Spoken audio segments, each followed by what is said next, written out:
Welcome to today's webinar, How to Leverage LinkedIn. This event is brought to you by your Vanderbilt Alumni Association. I'm Mary Pellet and I work in the alumni office. And I'm so glad that you could join us from wherever you are today. The webinar is going to last about 45 minutes and we're going to have time at the end for questions. But if you have questions throughout the presentation, feel free to use the chat box and send Hallie and myself your questions and we'll get those addressed for you in some way during the presentation or at the end. In a moment, I'm going to be dropping a handout for you in the chat box, and that just goes along with today's webinar. And we are recording the webinar for you, and we're going to be posting it on our career webinar page of vuconnect.com, our alumni website. And as many of you know, this is Hallie Crawford. We're so happy for her to be back presenting with us today. Hallie Crawford is an alumna of Vanderbilt. She is a certified career coach and is based in Atlanta, Georgia. Her company is HallieCrawford.com, and she has a team of career coaches that have helped thousands of people nationwide uncover their dream careers and make it a reality. Hallie is regularly featured as a career expert in the media, including on Forbes.com, The Wall Street Journal, CNN, AJC, and Fox Business News. I'm very excited to turn today's presentation over to Hallie. Thank you, Mary. Really appreciate that introduction. I'm thrilled to be here with you all today. We really appreciate your time on your lunch hour or whatever break it is that you're taking to join us to talk about how to leverage LinkedIn. And just really quickly, I leaned over for a second because I had to get my Go Doors hat. We are based in Atlanta, Georgia, and my home office is actually a sunroom. And in the winter, the sun is streaming in to the point where sometimes I can't see my screen. And so I get to wear my Vanderbilt baseball cap as a result. So just had to share that with you all. So as Mary said, I'm Hallie Crawford. I'm an alum of Vanderbilt, graduated in '95. I'm a certified career coach, and I've been coaching and training for over 22 years now. We have several coaches and resume writers on our team, and we just absolutely love helping people figure out their career direction, find their dream job, and take the steps they need to in order to land that job through job searching, but also beyond that to help them with their branding. And that's part of what we're going to be talking about today, discussing LinkedIn for those two purposes.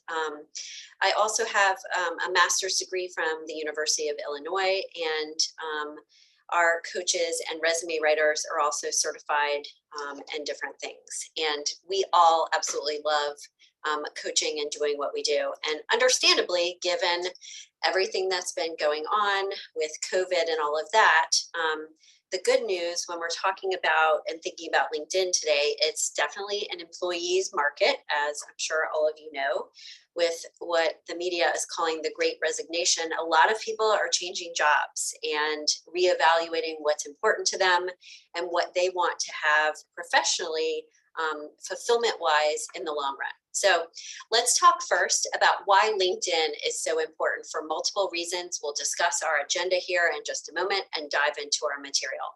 So as all of you know, LinkedIn is just huge. It continues to grow. It's an incredibly critical tool, even more so these days because of COVID, and resource for job searching and also for professional development. There are millions of users on LinkedIn.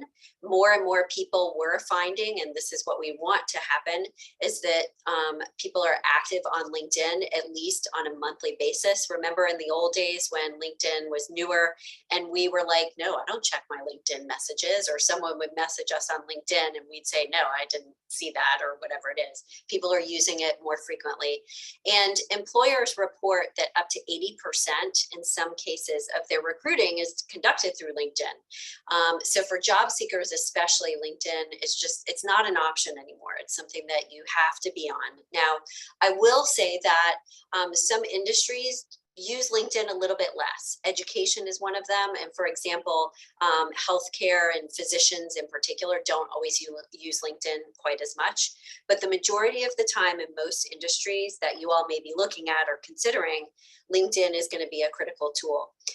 And it's increasing in use and importance and priority due to the pandemic for obvious reasons. We want you to also think about LinkedIn, though, as well as a resource and tool for your professional development. It's not just for job searching. We saw actually before the pandemic, right before, a 50% uptick in LinkedIn profile consulting requests. So we have more and more people every day contacting us, not just to use LinkedIn for job searching, but saying to us that it's really important to me for professional branding. And there's lots of different reasons. If you take a look at this next slide, LinkedIn is very helpful for branding yourself, positioning you as an expert in your field and your industry, even if you're not job searching, but for example, you want to go for that next promotion. It's a very helpful tool that or place that you can learn from other people in terms of networking, exchange ideas, and make sure that you're staying in the know regarding industry trends, so that if you're job searching, you know what to talk about and what's hot in the industry. But even if you're not, you're staying on top of things. And it helps people who are in a sales role a lot to help them put their not just profile, but their brand out there, if you will. And it can enhance your client relationships as well, because it can be a tool to share information with your clients and your customers. And obviously, LinkedIn is very, very helpful to help you strengthen and expand your network. I want to mention the sales thing for just a second. I did a workshop, it was years ago, pre-COVID, just a few years ago, right before, in Texas.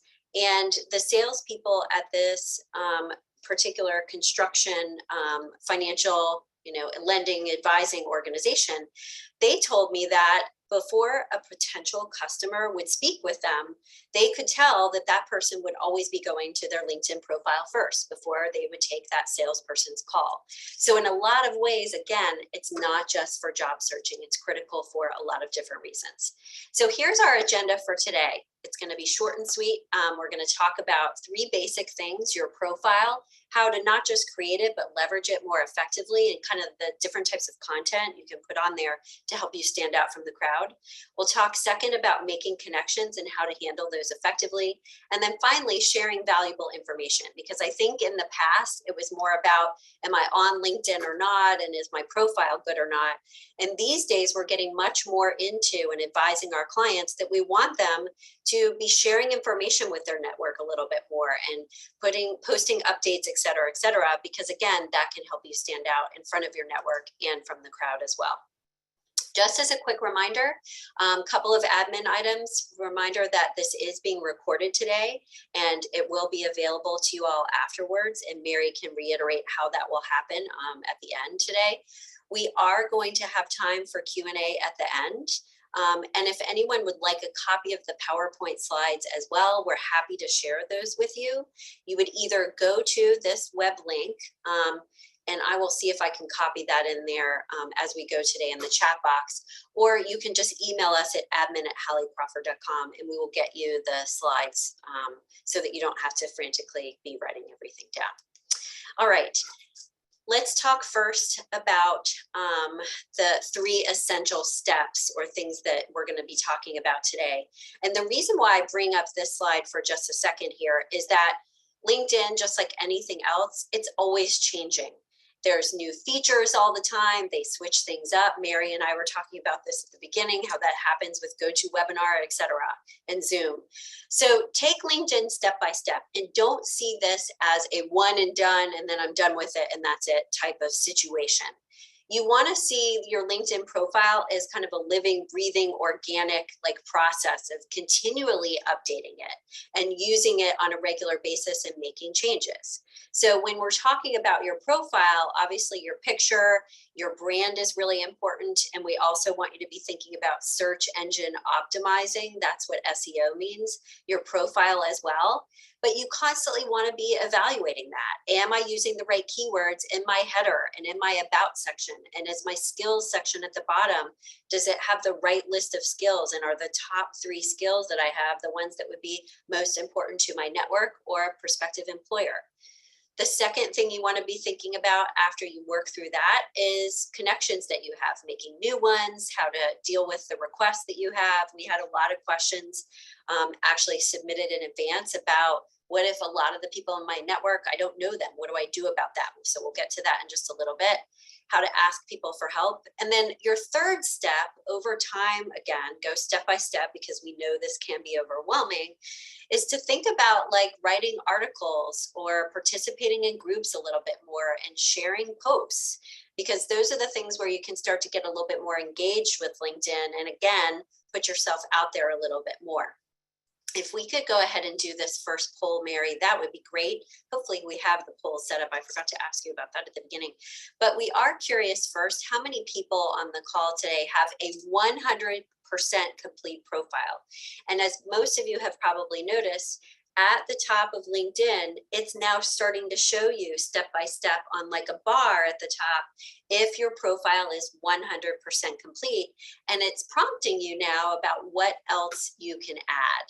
So we'll go ahead and do this poll here, and I'm going to see if I can put the webinar slides thing. Let me just go back really quickly, guys. Bear with me while you're doing the poll.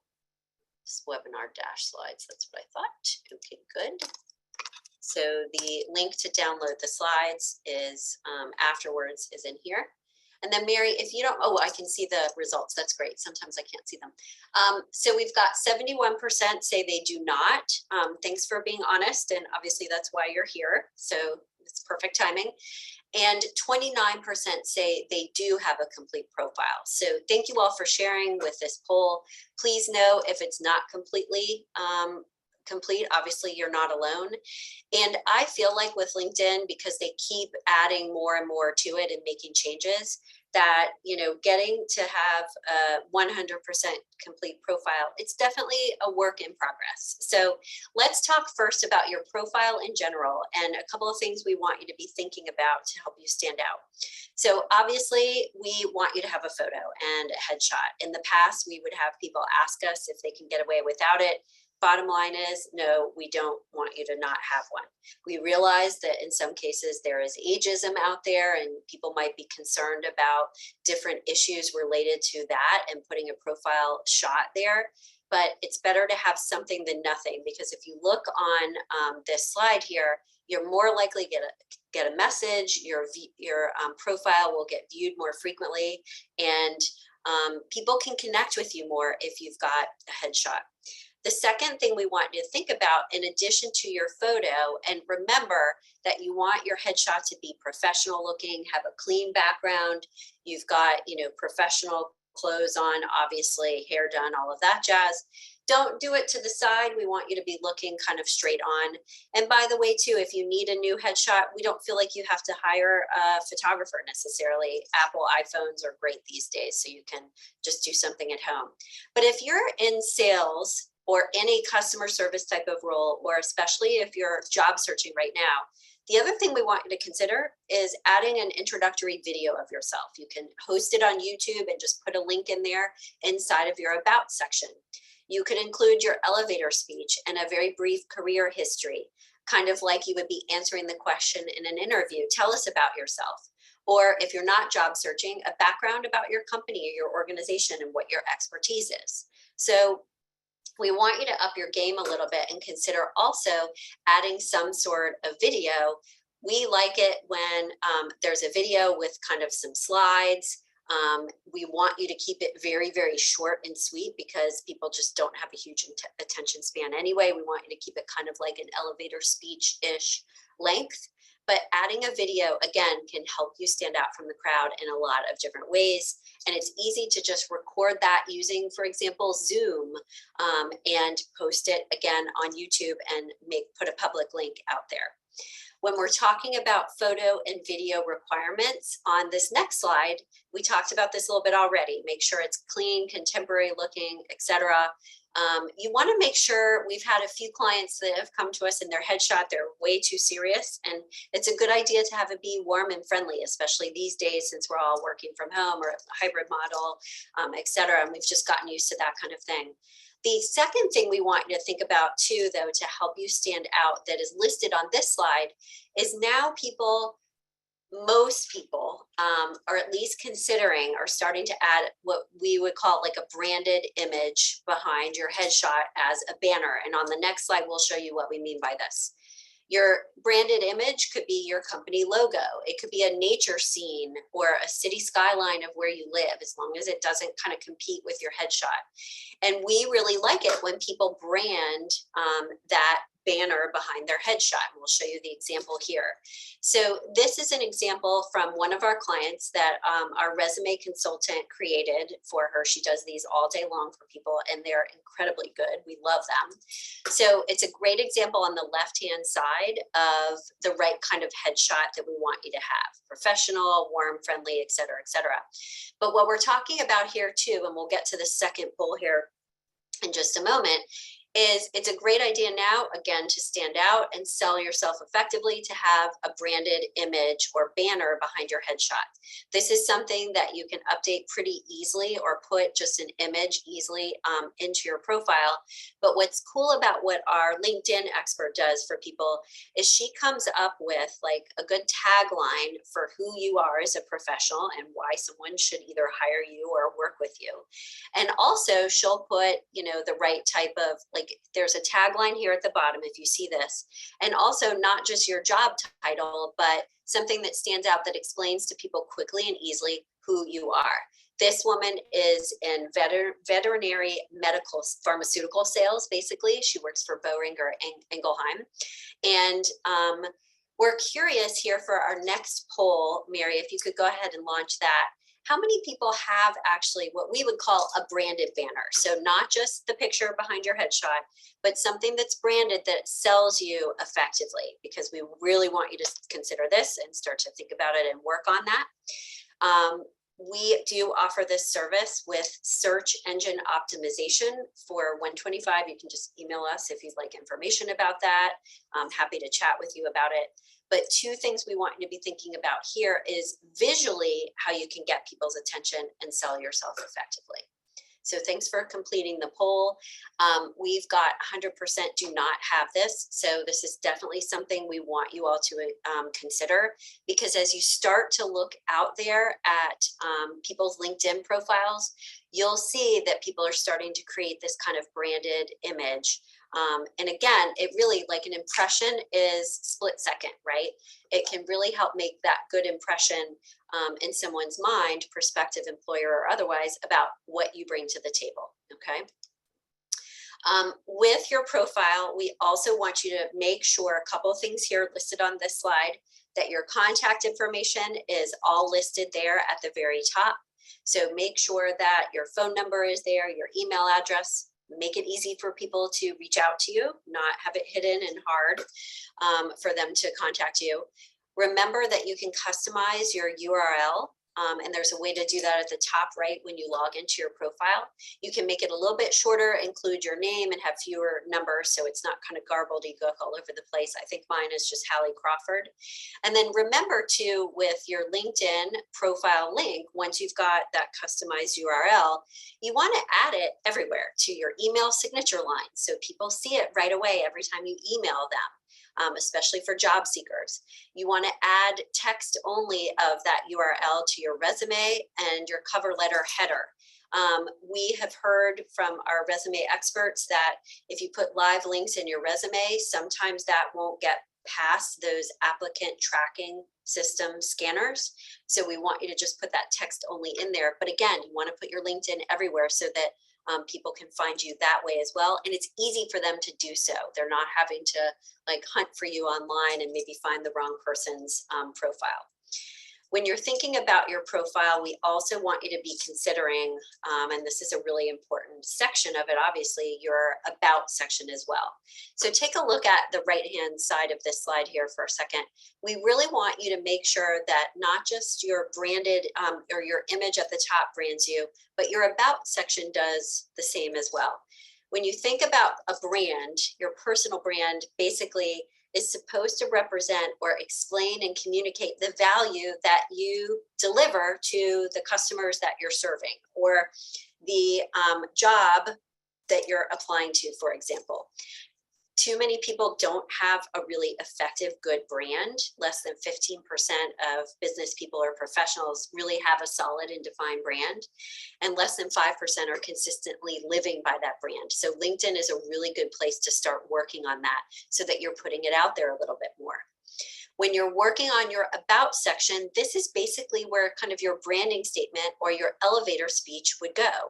And one of the things we want you to consider incorporating into that about section is not just your hard and tangible skills, if you will, like you know how to perform financial analysis or use this type of software or whatever it is. We want you to also include your soft skills in there as well. So not just your education and past experience and how that would be relevant to a prospective employer or a customer. Think about your strengths and also the things that are enjoyable to you and that you're passionate about related to your industry and your job, because people connect with that. And then finally, we want you to think about your soft skills as well. What personality strengths do you have? Are you a great communicator? Are you extroverted and you're able to establish rapport with people very quickly? Include those in your about section as well, because those are incredibly valid. And soft skills can help tip the scales. If you have, for example, you're applying for a job that someone else is that has pretty much your same background or similar experience, if your soft skills are stronger than theirs, you are the one that's going to get picked for that job. In terms of your about section and your branding, this is how to start to think about writing your branding statement. You want to think about these 3 items on this next slide. Who do you serve or provide value to? What unique value do you provide to them? And how do you deliver, and what are the results that you provide? So as much as you possibly can in your about section, you want to highlight some of your biggest accomplishments, 2 or 3 biggest career accomplishments so far, and the results that you are able to provide to your customers, the results that you've achieved throughout your career as well. Measurable as much as possible is going to be really important, because you don't want to just say to people, yes, I can do this. You want to explain to them literally how you've done it and what the results were. Here are 2 sample elevator pitches that I wanted to share with you all. If we look at the one on the left, this is from one of our clients that we helped create it. He is actually an environmental engineering consultant. And if you look at the one on the left, it pretty much sums up everything that we just talked about. Who he is as a professional. He helps people get through this environmental compliance minefield that most of us would say, oh, I can totally understand how difficult that must be. And his results are at the end. You'll notice here with this particular example that he was at the time in job search mode. So at the end of when you're having a conversation with someone, or your elevator speech when you're talking with them, you can say this is what you're looking for. Now, if you're in job search mode, it's okay to include this in your about section as well, or something along these lines. In your LinkedIn profile, you're allowed, so to speak, to use first person, whereas in your resume, you want to stick to just third person. And that brings us to this next point here. So what we want you to think about with your about section, if you look on the left here, you may notice that some people's LinkedIn profiles seem to be a little bit more casual and informal, and some are a little bit more formal. Your writing choice, bottom line, should mirror the field that you're in. If you're more casual, like this woman is working at home, if you're in a human services profession like coaching, we recommend a more narrative kind of first person summary, because that just makes more sense for your industry. But if you are in a more formal or analytical or numbers-based field like accounting, for example, you might want to go for a more objective third person description first, And then you can add something kind of more personal and narrative at the end. So make sure that your about section, bottom line, the writing choice of it kind of mirrors the profession either that you're in now and wanting to stick with, or the profession that you're wanting to go into and going for. Let's talk next about your experience section of your profile, really critical piece, obviously.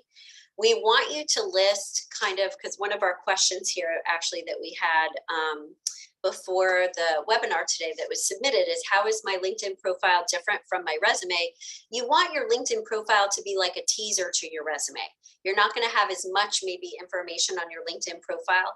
We would suggest having your top like 3 or 4, greatest successes for your bullet points under your experience. And then they can go to your resume to read a little bit more. So that's kind of how they differ, is their LinkedIn will be a little bit shorter and then your full resume will be a little bit longer. But 2 things that you can add that would be really good in your experience section is not just having your testimonials or references or recommendations, I should say, that are just in standard format at the bottom of your LinkedIn profile. Sprinkle some of those testimonials inside of your experience section so that they are highly visible and not just buried at the bottom.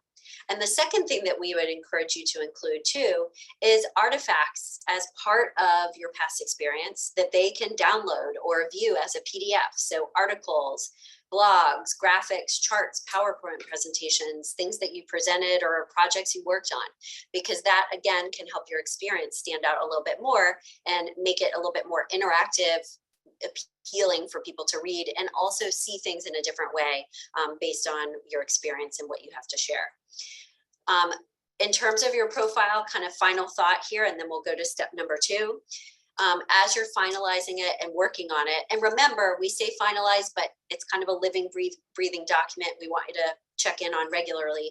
We want you to make sure that you use keywords that employers and recruiters would be looking for to find someone like you, because that's how they'll be able to find you.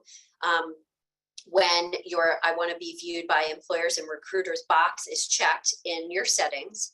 So use those keywords, make sure that you go through all of your settings on LinkedIn and that everything is publicly viewable and that you've checked that box that says, I want to be contacted by employers and recruiters. We want you to make sure that you get recommendations if you don't have any, especially if you don't have any, start working on getting at least like 3 as a starting point. And we also want you to make sure that you've search engine optimized your header, which is right under your name, what your job title is, so to speak, but use all of the characters in that heading and make sure that you're using search engine optimized keywords. Make sure you do that with your about section as well, and then your skills section at the bottom. And obviously proofread, make sure there's no spelling errors, et cetera, et cetera. Have a friend search for you on LinkedIn to make sure everything is coming up public and that everything that you want to be visible is actually visible. Because I know sometimes people have said to us, oh, I thought this was visible, but I must have, gotten something wrong in my settings. So have someone check you out on LinkedIn from an objective perspective to make sure that everything is there and at the right place. Let's talk next about step number 2. And this Hallie? is, oh yeah.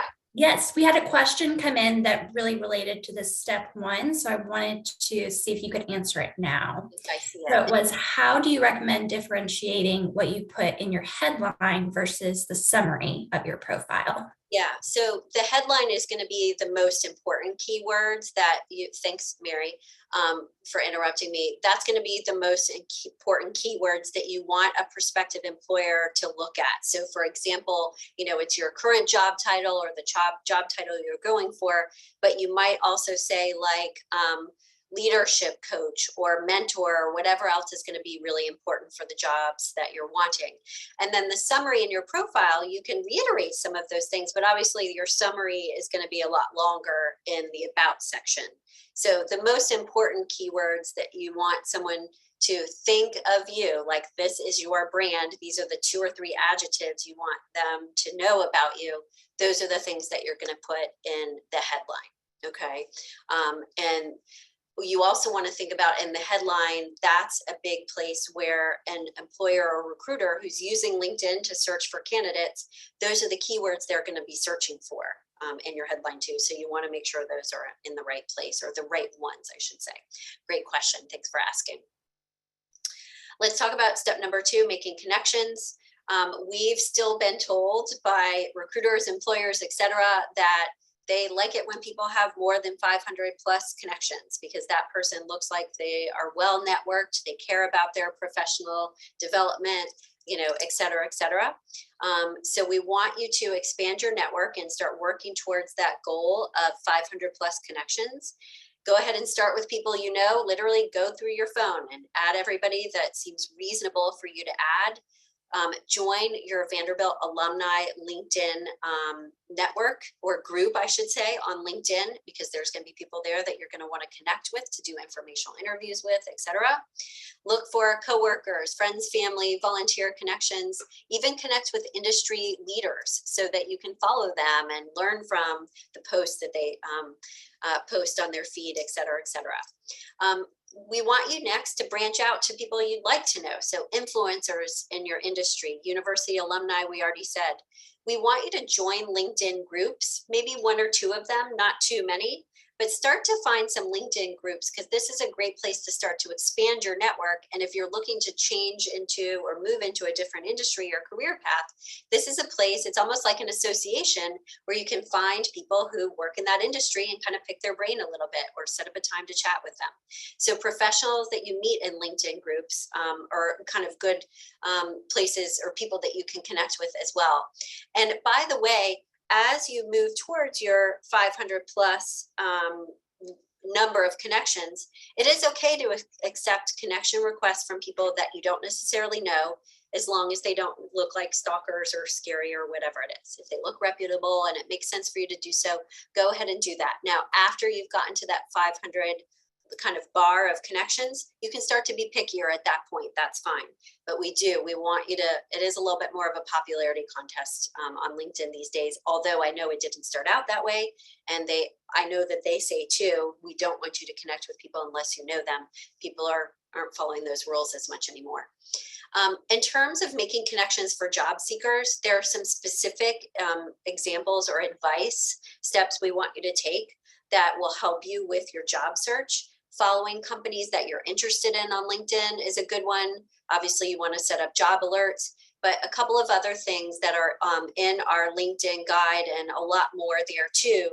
Typing in "I'm hiring" is a way to kind of find people that are hiring, actually, and different ways that you can kind of get in front of recruiters and hiring managers are listed in this LinkedIn guide if anyone wants to get that. But it's a good idea too to connect with people who are in HR at an organization that you might be interested in.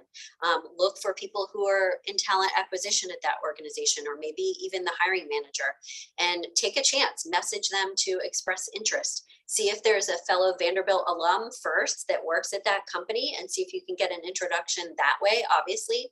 But if you can't, you can go cold turkey and try to reach out to people in some cases too. And just by the way too, a lot of people at the very bottom here on this slide, a lot of people will ask us, is LinkedIn Premium worth it? We actually do find that it is worth it for people in active job search mode, because it gives you unlimited messaging, or at least a lot more. And you can see the people that have viewed your profile. So you can find out, okay, if I applied for this job, if they actually looked at me, and you can contact them and reach out to them and say, I notice you viewed my profile. I'd love to speak with you further, et cetera, et cetera. Okay. In terms of making connections too, we wanted to just quickly remind you, obviously, if you want to contact or talk with a second or third connection on LinkedIn, first ask your first connection to make that introduction, okay? Because that's a warmer lead than going the other way around. Make sure that you include a note inside the invitation to connect with anyone, unless it's like your best friend and you don't need to tell them why, but let them know why you want to connect with them, because there's enough people out there that are not going to connect with you unless you've got a meaningful note that you've put in there. And so our third poll here, Mary, if we could launch that, that would be great. How many people include a note? One thing that I did want to mention too, when you're asking for an introduction to someone else, whether it's on LinkedIn or elsewhere via email, ask them if you can be included on that introduction, everyone. Because if they just say, oh yeah, I'll reach out to them and I'll get back to you, you never know if it happened. You don't have that person's contact information.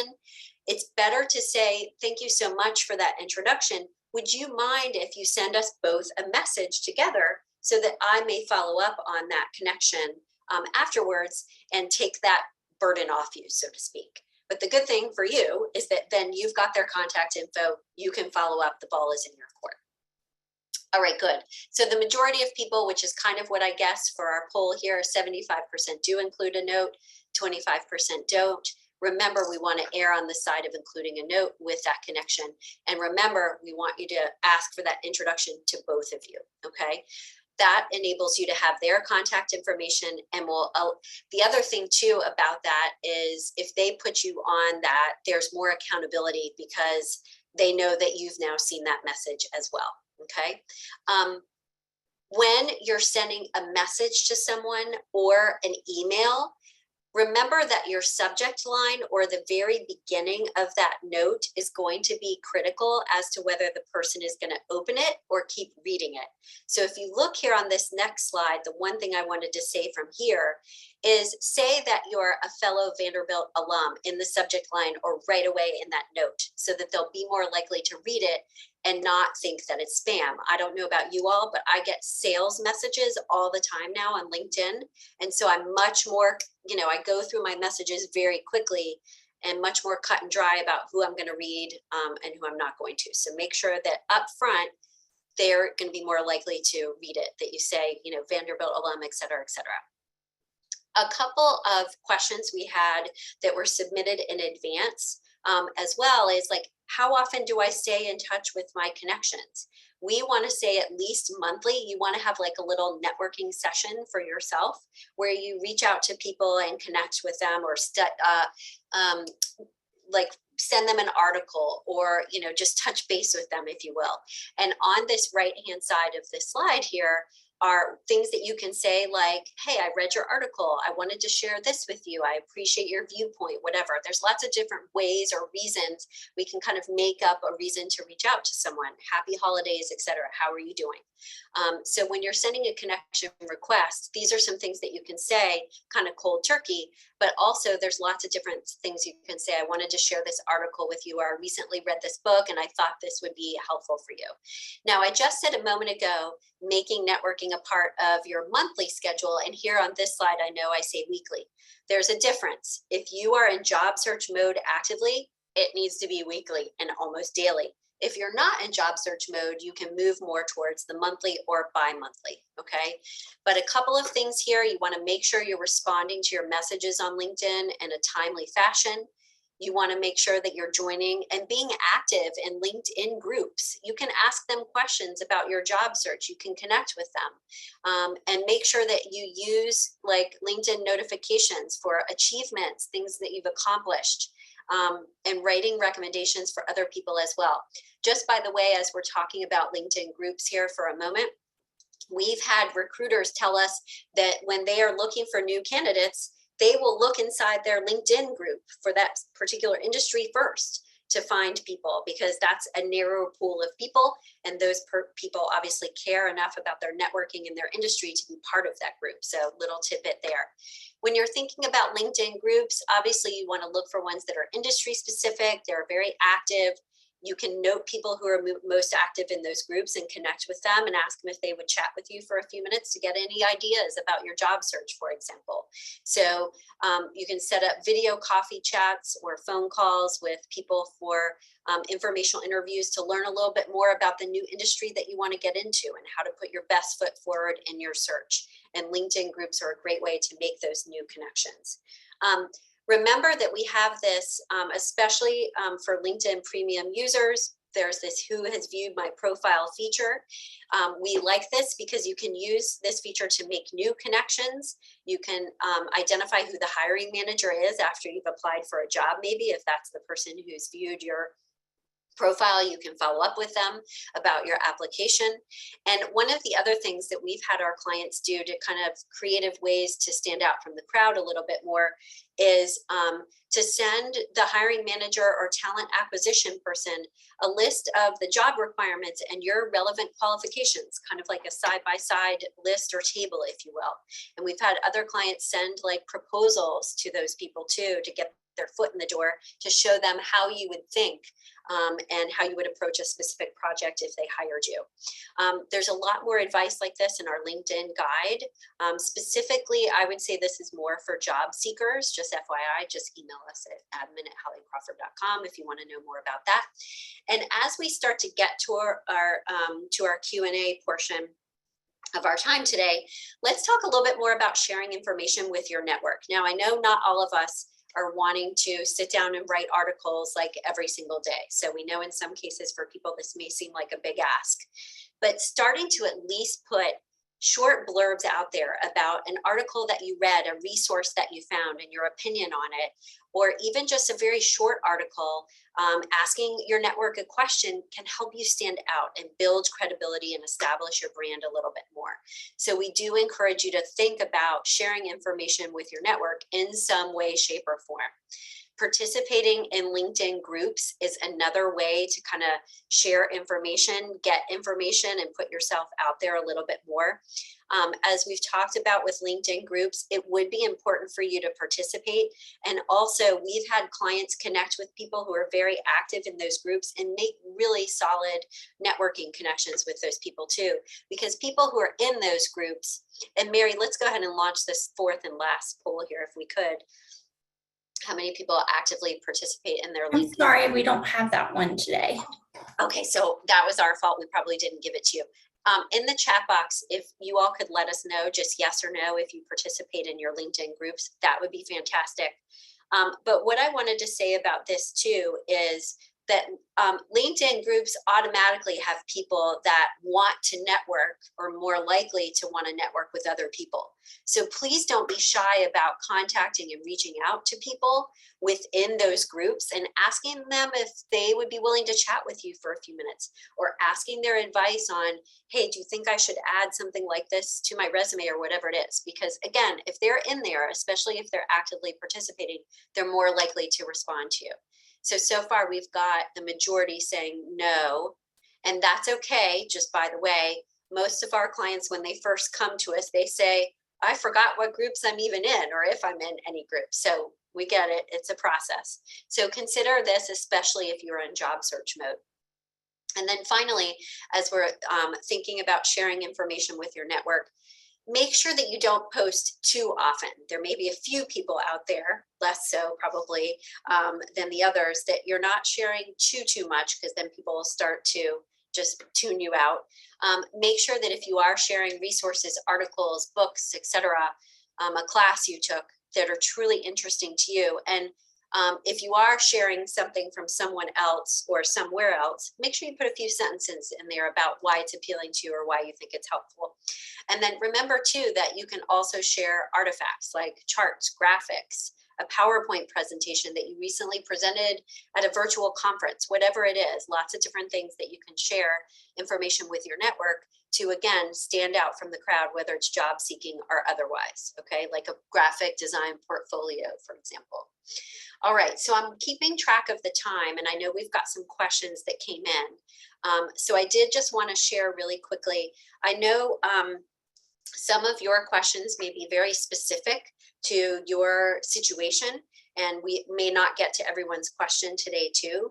So if we don't get to your question, please feel free to email us at admin@halliecrawford.com. It's listed on the screen. And we always offer for people that would like to learn a little bit more about coaching, but also get some additional advice as a follow-up to the webinar. Maybe for your specific situation, feel free to schedule a strategy session with us. It's free. I'd be happy to chat with you a little bit more about your specific situation and give you some advice too. All right, so let's get to taking action and taking a few minutes here to answer some questions as well. What we'd like you to do ideally is get out your pen and paper and write down one action step that you will take in this next week. Remember, as we said, this is a process, and I know that we've presented a lot of information to you and it can feel a little bit overwhelming. Totally get it. So see it as a step-by-step process. And I think a lot of times, excuse me, it's a good idea to do one thing on LinkedIn or a couple things and then come back to it the next day. See how it looks, what you think. Run it by friends, run it by us, et cetera, et cetera. So it could be anything for your action step, creating an intro video or reading a little bit more about doing that, writing your elevator speech, working on search engine optimizing your profile. So let's go ahead and get to some of our questions here. And we've got our strategy session and our LinkedIn guide is there. And then, like I said, if we don't get to your question and you have any other questions about anything, you can email us at admin@halliecrawford.com. I'm going to go from the top here and scroll just a little bit in our chat box. Hold on. Okay, we did the headline. Oh, by the way, Mary did put in the Vanderbilt alumni LinkedIn group. Highly recommend joining that. That link is inside the chat box. She didn't pay me to say that. I tell this to all of our clients that they need to leverage their alumni group. Can you please show the former slide again with a mention about using search to locate recruiters? Can you find those who specialize such as in the automotive industry? I'm not sure which slide it was. I'll see if I can figure that out in just a second. But basically in the search bar at the top, you search for people and you can say recruiters in automotive industry or automotive industry recruiters. Just put that string of keywords in there and try a few different keyword strings. And you can find them ideally within your location, like it'll give you all the people on LinkedIn, but you can narrow that search by, your zip code, etc. So Susan, hopefully that gives you your answer, at least as a starting point. A second question we had is, what about asking the connection before introducing the contact? What is the best approach to be professionally polite? Absolutely, great question. So let me just clarify something. Excuse me. Before you are introducing the two people together, what I will always do is I will always ask the other person, unless I know for sure, because they've told me I'm open to networking and talking to anyone, I will contact the other person first that I want to make the introduction to and say, do you mind if I make this introduction? This is what this person is looking for. And then I will send the message to both of them to make that introduction. Thank you, Rania, for bringing that up, because that's a very important point. In some cases, you may know the person well enough that you can just send it on. But in most cases, you do want to ask kind of permission first, if you will. Great question. Okay, let me scroll down here too. Participating in groups. We've got most people say they don't, which again, as we said, understand. Where do we upload the video? Oh, great question. So if you are going to do an introductory video, you would post it onto a YouTube channel that you're going to have to, sign up for YouTube or create an account for yourself. And then you can just put a link to that video inside of your About section. And there are ways to create live links in LinkedIn, or you can just put the whole URL inside of your About section. It'd be nice if you could just hyperlink to say, this is my introductory video inside of your About section. Closer to the end of it would be the appropriate place. How do you know what words are SEO optimized? That's a great question. And honestly, I don't do this for our clients. Our LinkedIn expert does that, I believe. So I can't answer exactly and perfectly. I don't know the answer exactly because I don't do it for clients. But I believe if you Google like how to search engine optimize your LinkedIn profile or find search engine optimized words or keywords, I think there's actually a free Google tool that will show you if people are looking for this, this, and this, these are the keywords they're most likely going to use. So I'm sorry I can't answer that in greater depth. I'd have to defer to our LinkedIn person to do that. I know that she knows how to do this using some kind of tool that she has, but also based on her knowledge of each person's specific industry as well. It's a great question. Mary, since we've got a couple more minutes, I'm just going to take a look at some of the other questions that were asked in advance. And then we'll answer other ones as they come through if needed. So there were a couple people that asked best advice for someone already well established, where they're 50 plus looking for something different. This is where I would leverage your alumni network or LinkedIn groups to do some informational interviews with people who are in that new industry that you want to get into, and then start to kind of genericize, if you will, your LinkedIn profile a little bit more, so that you're not seen as, oh, I can only, for example, do project management for this particular industry. If you want to get into a different industry, just make your profile a little bit more, for example, about project management in general. So hopefully that starts answering that question a little bit. Best ways to network when searching for a new job or career.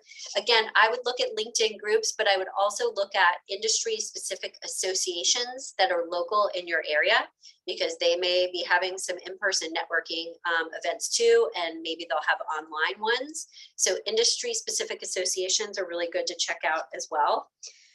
Best way to leverage companies and organizations for informational interviews. This is where I would go to your people that you know and your alumni network, because Vanderbilt alum are more likely to get back with you to give you that time for an informational interview. I've been on LinkedIn for many years and have 500 plus connections. Half of them I don't really know or not sure if you know them. And some people were asking here, like, if I should start removing them. I wouldn't bother removing connections. I think that takes too much time and it's not worth it. But if you're past that 500 plus, I would go ahead and start ignoring some of those connections and stuff like that, unless you think they're going to be valuable and useful, that you can be useful to each other. Let's see. How often should I connect with my network? We talked about that a little bit more. Monthly if you're not in job search mode, weekly otherwise. And another great question I wanted to answer too before we start to wrap up. Once you're older, in your 50s, which is almost me too, I'm 48 this year, or 49. I think I'm blocking it out, so I'm still saying 48. What should you do about listing dates of your school or early jobs when you're worried about like ageism? It is okay to remove them. Know that in some cases that is going to be a red flag or potential red flag to some employers. We've had people just either put years and not months on there to kind of make it a little bit more generic, or take some of those, the years off. That's fine. I would take off for sure early jobs that are no longer relevant and were that old, because it doesn't really matter quite as much anyway. So it is okay to remove some information from your LinkedIn profile if you're a little bit concerned about ageism. You just need to feel, kind of the rule of thumb is you want to be able to explain whatever you're leaving out, the reasoning for that, so to speak, in the course of an interview, just in case. That's what you want to think about it. And there were a few other questions, like how do you sales outreach on LinkedIn? Best practices for consultants. What do you do when a recruiter ghosts you? Those are a little bit more specific, and I would encourage the people that ask really specific questions. That is going to take me a few minutes to kind of think about what your situation is to give you specific advice. So just email me at admin@halliecrawford.com to go ahead and set that up. And I'll put this slide here too, so that you've got that address. So Mary, how are we doing? I think we've answered the questions that came through the chat box, at least.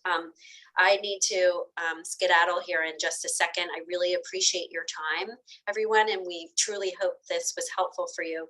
Mary, do you want to say anything in closing before we go?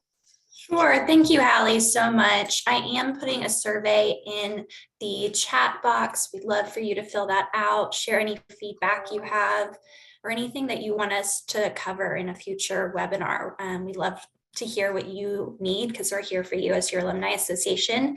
We also have a lot of career resources for you. If you go to vuconnect.com/career, you can see all of these past webinars that we have, as well as many other career resources for you.